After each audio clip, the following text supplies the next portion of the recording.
Hi, welcome to Surviving Religious Narcissism.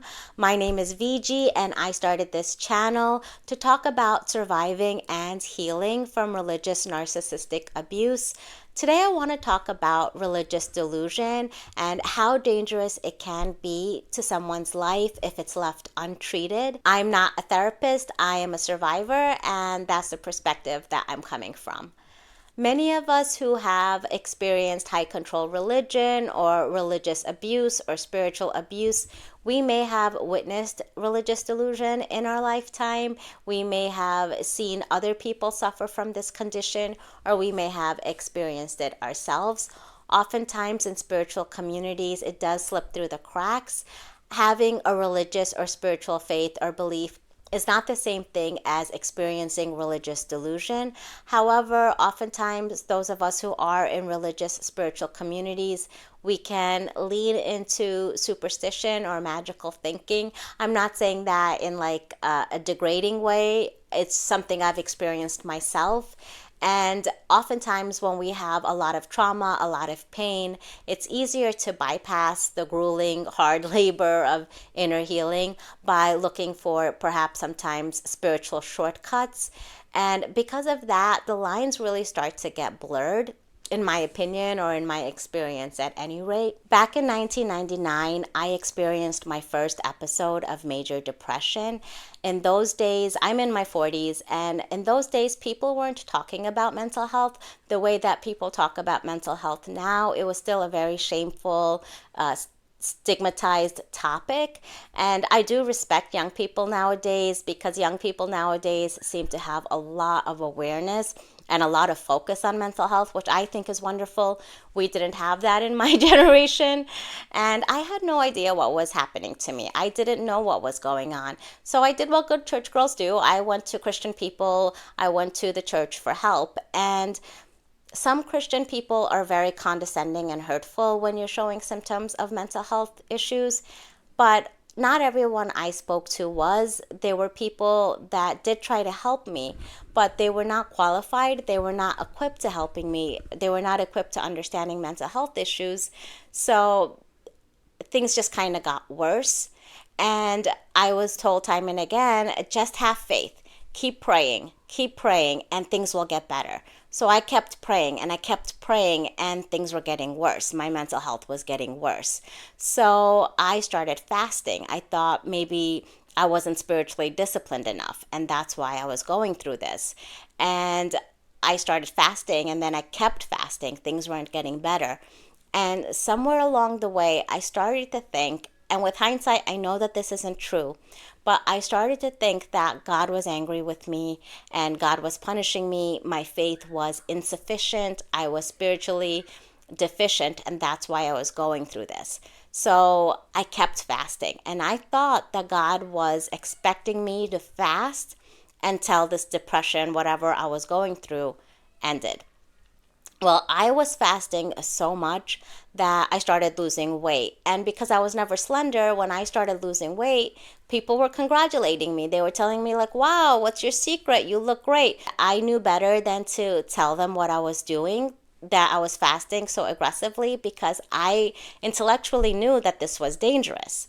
But I couldn't stop because I thought God was telling me to do this. Now, if you believe in a God, God would never tell you to do anything that can be harmful to you. I don't believe that's the voice of God. But in that moment, while I was suffering with my mental health, that's what I thought was going on. Eventually, at some point, I did have to start eating again because I was a student. I couldn't focus on my schoolwork. I couldn't study. I just wasn't functioning because I wasn't eating. So I started eating again. And when I started eating again, I felt an overwhelming sense of doom. I had this crippling feeling of guilt because I thought that I was disobeying God and I wasn't holy enough to see through the mission that God gave me in this extreme fasting. After I did start eating again regularly, though, my mental health, of course, did improve because I was getting nutrition again. And after a while, the depressive episode did pass. And when it did, I was overwhelmed. I was overwhelmed with feelings of shame because all of a sudden my mind got so clear and I was like, oh my goodness, God was not telling me to fast. So what was going on in my head? And I still didn't understand the mental health issue because I just wasn't informed. And so I kept the whole matter as much as I could as a secret, or I tried to keep it as a secret. People did notice that there was something going on with me, and I wasn't at my best, but I tried to keep the whole thing a secret. I didn't want anyone to know what I had been through. Years later, actually about maybe 2 years after I graduated from college, I finally got a proper mental health diagnosis, which was major depression with psychotic features. Psychotic meaning breaks from reality that could include visual or auditory hallucinations, or things like what I was going through, thinking that God gave me this mission to fast when it wasn't true. And years after that, I found out that what I really had was complex post traumatic stress disorder as a result of prolonged trauma. The best thing about getting the diagnoses was figuring out how I can get help and how I could start healing and keep myself stable. Through therapy, through mental health intervention, I have been able to gain tools so that I can keep myself safe the next time that I am not feeling my best, because life is stressful, things happen, triggers exist, and having the self-awareness of what I was really going through has been the make or break for the quality of my life. When people are experiencing religious delusions, as I was, it's typically during an episode of either mania or psychosis, which are caused by mental health disorders like bipolar disorder, major depressive disorder with psychotic features, schizophrenia, or other similar conditions. And according to my research, I'm not a therapist. If someone's a professional and I get this wrong, please feel free to correct me in the comments. But according to my research, there's 3 categories of religious delusion, which includes delusions of grandeur, persecutory delusions, I hope I pronounced that right, or delusions of persecution, I'll say it that way, or delusions of belittlement. So delusions of grandeur, that's like when a person may think that they're the reincarnation of Jesus Christ or Satan. Delusions of persecution is often when a person thinks they're being persecuted in some way in which they're not.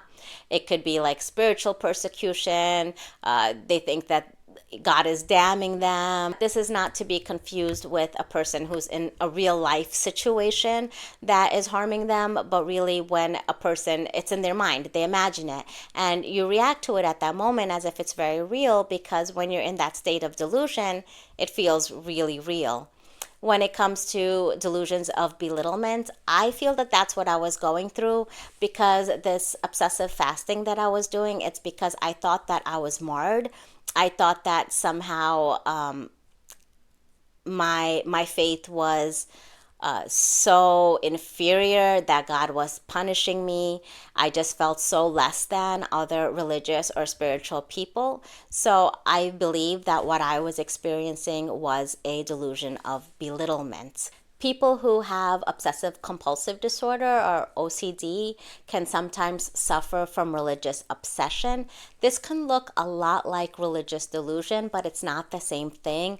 They may have obsessive thoughts about sin, about the devil, Satan, God being smited. They may think if they don't read 50 chapters a day, something bad is going to happen. I used to know someone who had a coworker who would hide behind her desk and obsessively read the Bible, and it would cause this woman tremendous mental distress if anyone stopped her from doing that. It was like she would have this fear panic reaction. And when we see people like this, it's very easy to judge them because the behavior is so inappropriate. But it is my opinion that a person going through something like that deserves our compassion, not our contempt, because they are suffering, and nobody can will away a mental health condition. And the less we know or understand about these conditions, the more people suffer. I do believe that those of us who were raised in high control religion, who have experienced religious or spiritual abuse or really restrictive, strict religious training, I do believe that we are more susceptible to experiencing things like religious delusion or religious obsession because of how much trauma impacts our mental health. There could be other reasons as well. I know people who heard the still small voice in their heart that told them not to take their usual route to work, but go in a different direction instead. And they go in the different direction and they avoid like a whole accident. And they believe that's the Holy Spirit or that's their higher self. And I believe them. I don't think that people all over the world have these experiences and they're all crazy or something. But that's still very different than what I experienced when I was going through a religious delusion. I was in tremendous mental anguish, and there was nothing good that came out of that. And I feel that that's one of the red flags that what you're experiencing is a mental health issue. Something that we may experience in religious or spiritual environments where there is abuse present is a co-occurrence of cluster B personality disorders with religious delusion. So someone who is narcissistic, someone who has perhaps antisocial personality disorder, also experiencing religious delusion. And very often this spirals into a collective delusion amongst all the people that are following this person as well. And it can become very dangerous for anyone involved. When we think of things like this, we think of like the Charles Mansons, the dangerous cult leaders, people who have led to people into unaliving themselves or harming others.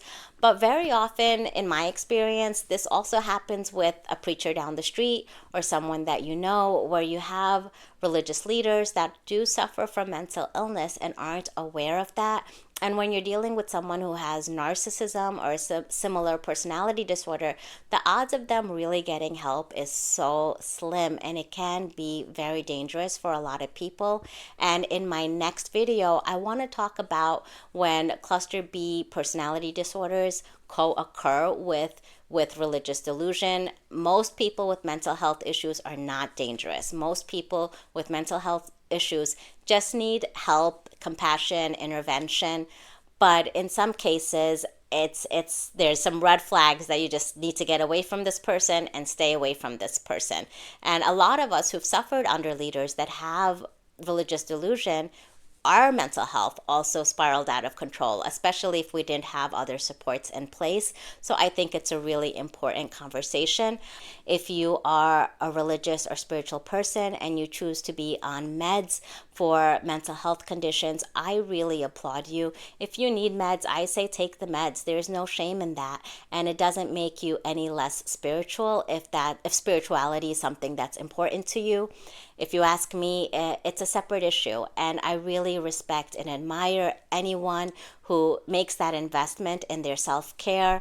And, even if other people in your world don't understand, just know that there's so many people out here that do understand and do support the choices that you're making. I would love to know what you think. Please share in the comments below what your thoughts are. Have you been through something like this?